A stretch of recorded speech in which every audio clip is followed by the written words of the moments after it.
Романтикалық махаббат әдемі әрі мас қылатын, кейде жүректі ауыртса да жан тебірентетін сезім.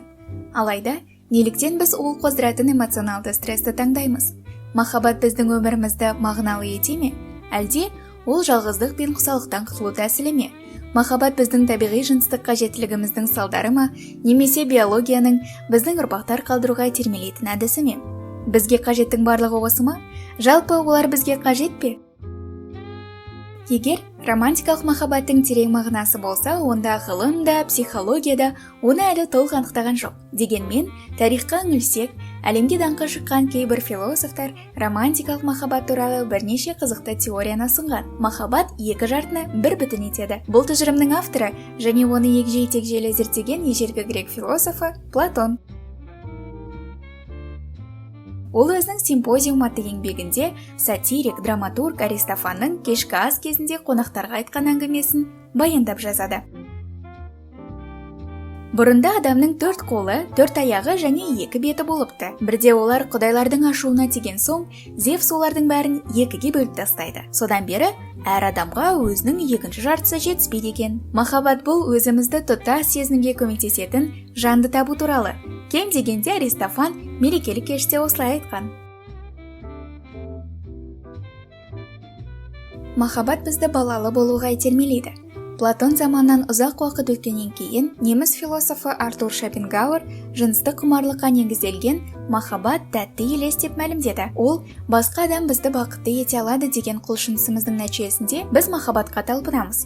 Алайда біз қатты қателесеміз деп түсінген. Махаббаттың негізгі себебі біздің тілектеріміз бізді тек басқа адам бақытты ете алады деп сендіреді. Алайда біз бұл жерде де қатты қателесеміз. Табиғат адамның сезімдерін алдау арқылы оны ұрпақ қалдыруға мәжбүр етеді.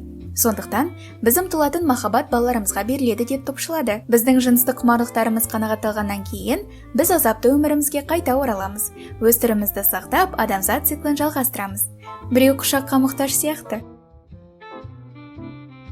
Махаббат бұл жалғыздықтан қашу. Нобель сыйлығының лауреаты британдық философ Бертранд Расселдың айтуынша, біз физикалық және психологиялық қажеттіліктерімізді қанағаттандыру үшін басқа адамды жақсы көреміз. Адамдар өз түрін жалғастыру үшін жаратылған. Бірақ құмар болатын сүйіспеншілік пен махаббатсыз жыныстық қатынас адамды қанағаттандырмайды. Біз тұратын қаһарлы әрі қатыгез әлем тудыратын қорқыныш сезімдер адамның оқшауланып, өзін қорғау үшін мықты қорғаныш қабықтарын құруға итермелейді. Сүйіспеншіліктің ләззаты, қуаныш және махаббат жылуы бізге бұл әлем қорқынышын жеңуге, жалғыздық оқшаулығынан арылуға және толыққанды өмір сүруге көмектеседі. Махаббат біздің бүкіл болмысымызды байыту арқылы оны өмірдегі ең ғажайып нәрселердің бірі етеді. Махаббат бұл адасу.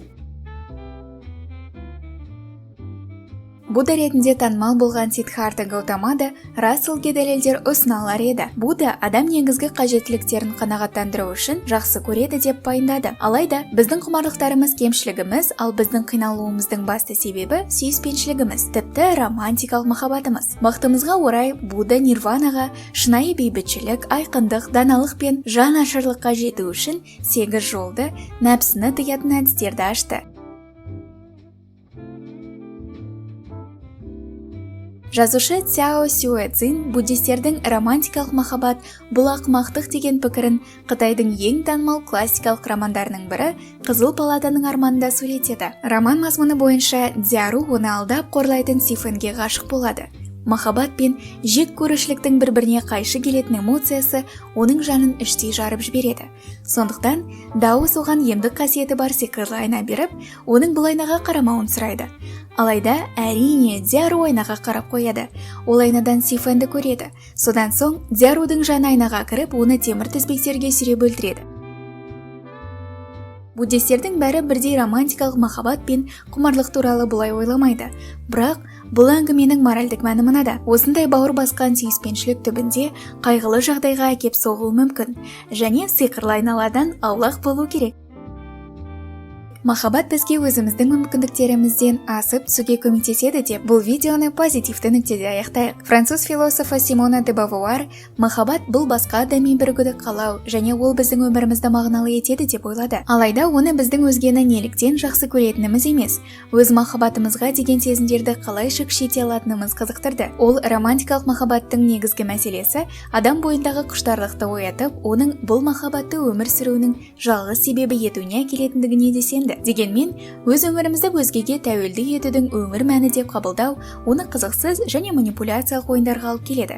Мұндай қақпаннан аулақ болу үшін Бавуар үлкен достыққа ұқсайтын шынайы сүюге кеңес берді. Ғашықтар бір-бірін қолдау арқылы өздерін дамытып, өздерінің мүмкіндіктерін арттырады және бірге өз өмірлерімен қатар әлемді мәнді әрі сәнді етеді. Біз неліктен өзге жанға ғашық болатынымызды білмеуіміз мүмкін. Алайда, бұл махаббаттың америкалық әткеншек ойындар сияқты сан алуан сезімдерге толы болатынына сенімді бола аламыз. Махаббат қорқынышты және қызықты. Ол біздің жанымызды қинайды және біздің төбемізді көкке жеткізеді. Мүмкін біз өзімізді жоғалтып аламыз, мүмкін біз өзімізді қайта табамыз. Ол жүрекке ауыр соққыдай болып тиюі де мүмкін. Немесе ол өміріміздегі ең керемет таңғажайып сезімде болуы мүмкін. Ең бастысы, оны сезіп білуге сіздің батылыңыз жетеді ме?